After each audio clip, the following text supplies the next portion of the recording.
Shalom teman-teman, kita bersyukur hari ini kita boleh bersama-sama di dalam acara Ngopi, Ngobrolin Perkara Iman. Dan teman-teman, kita hari ini akan coba melihat tentang sebuah channel yaitu Tanpa Ragi.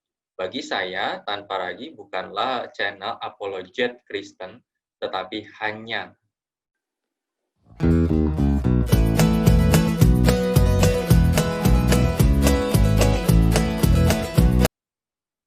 Kenapa saya bisa berkata bahwa Tanpa Ragi bukanlah sebuah channel apologet Kristen, sekalipun misalkan Tanpa Ragi memunculkan dan seakan-akan membela iman kekristenan di dalam ayat-ayat agama lain yang dia kutip, yang dia tentang, supaya menunjukkan tentang iman kekristenan. Tetapi dari sebuah kesaksian. Sebagai sarana dia untuk merangkul siapa saja. Sesat atau tidak sesat, tidak peduli. Yang penting rangkul semua. Yang penting lawan pihak sebelah, ya. Yang penting pukul pihak sebelah. Nah, ini motivasi yang nggak benar, ya.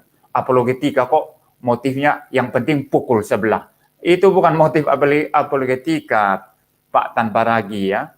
Motif apologetika itu apa? Jelas, ya. Kita siap sedia memberikan pertanggungan jawaban atas iman kita.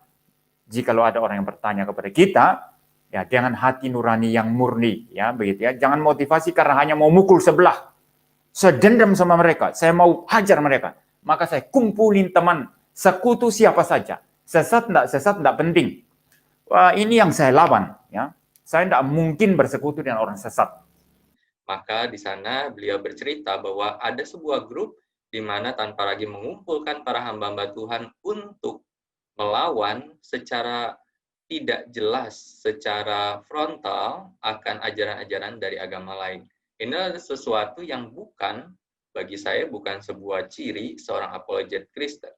Yang pertama adalah karena kita tidak tahu siapa orangnya di balik Tanpa Ragi, yaitu kartun itu. Yang kedua adalah tujuan dari apologet atau tujuan dari Tanpa Ragi sesungguhnya ingin menghancurkan. Tetapi apakah itu memang tujuan dari seorang apologet? Bagi saya bukan. Karena itu kita akan coba melihat hari ini seperti apa konsep dari apologet Kristen yang harusnya dimiliki oleh setiap kita yang ingin terjun di dalam pelayanan pemberitaan firman Tuhan secara benar. Nah, teman-teman, bagi saya Tanpa Ragi bukan apologet Kristen, tetapi hanya. Nah, kenapa saya bisa berkata seperti ini? Maka kita perlu melihat tentang istilah dari apologet Kristen atau apologetik. Maka apa definisi dari apologetik? Arti apologetika itu berasal dari bahasa Yunani atau adalah apologia, yang berarti pembelaan.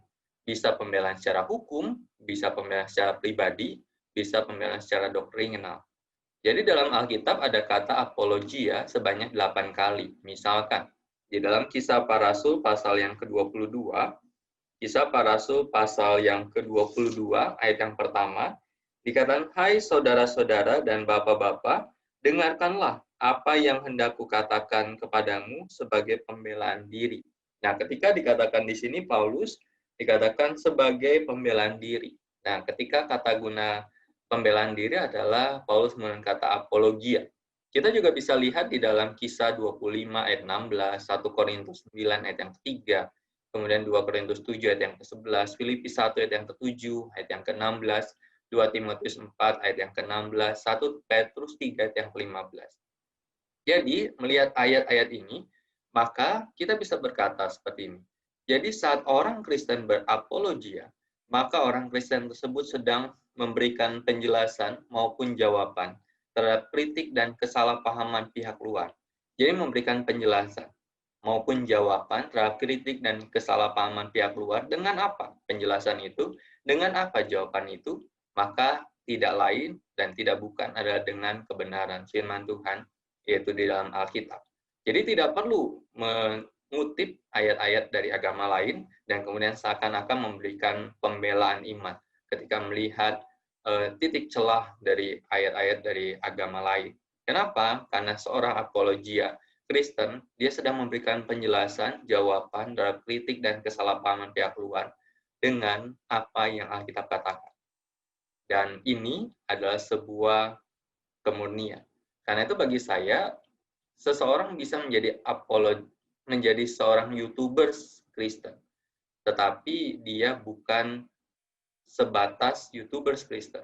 Ketika dia menggunakan berbagai sumber selain Alkitab, apalagi kitab agama lain untuk menunjukkan pembelaan agama Kristen. Bagi saya dia adalah YouTubers beragama Kristen dan bukan YouTubers Kristen seperti itu. Termasuk tanpa ragu. Jadi tanpa ragu memberikan jawaban, penjelasan yang terkadang kata-kata yang disampaikan pun adalah kata-kata yang cenderung penghinaan. Kemudian, tujuan apologetika itu seperti apa? Maka setidaknya ada dua tujuan.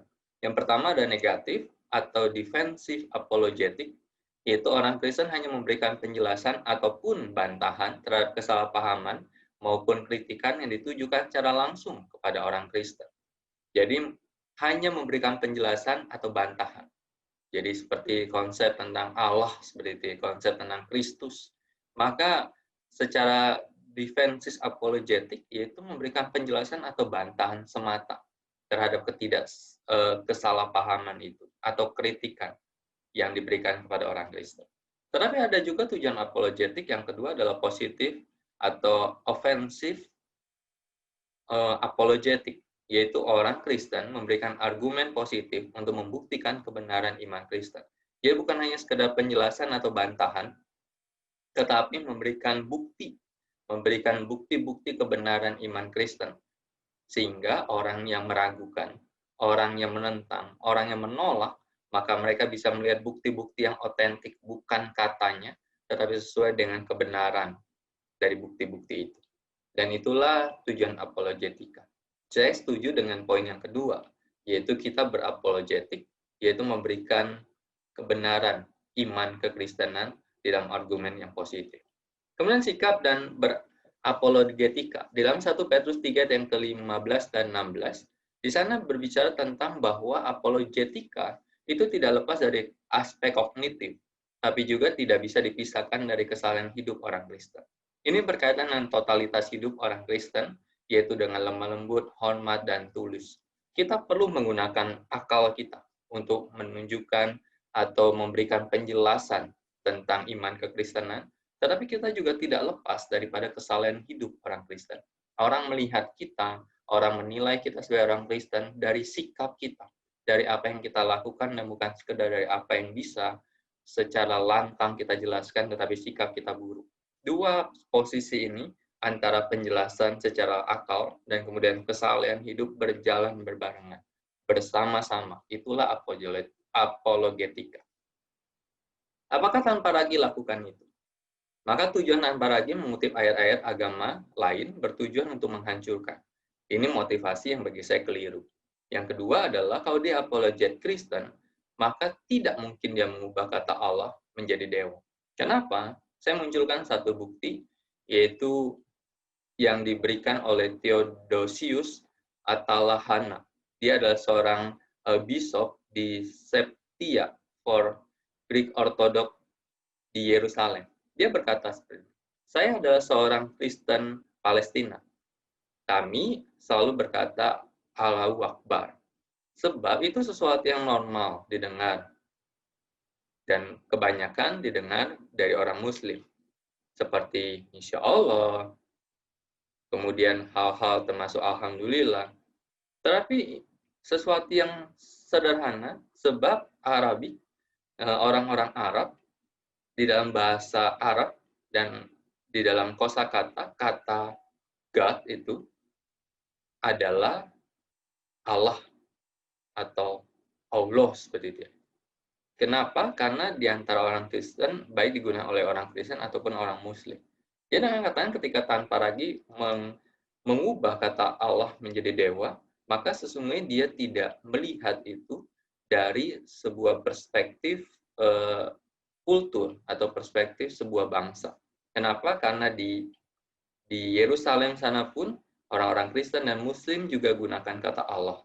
Karena itu tanpa ragu bagi saya bukanlah seorang apologet Kristen. Seorang yang mengatasnamakan Kristen, iya, tanpa bisa memaknai cara hidup sebagai orang Kristen dalam pembelaan iman sesuai dengan kebenaran Alkitabiah. Karena itu, biarlah kita terus bertumbuh dalam kebenaran firman. Dan kalau teman-teman merasa terberkati dengan channel ini, maka silakan terus dukung melalui, kalau teman-teman merasa terberkati dengan channel ini, maka terus dukung dengan subscribe, like, comment, dan share. Dan kalau teman-teman ingin mendukung secara finansial, maka silakan dukung gereja teman-teman yang membutuhkan dukungan kita secara finansial untuk keberlangsungan pelayanan di gereja teman-teman sekalian. Tuhan Yesus memberkati kita. Amin. Halo rekan-rekan semua, terima kasih sudah menonton video ini. Jangan lupa untuk subscribe, like, dan share. Tuhan Yesus memberkati.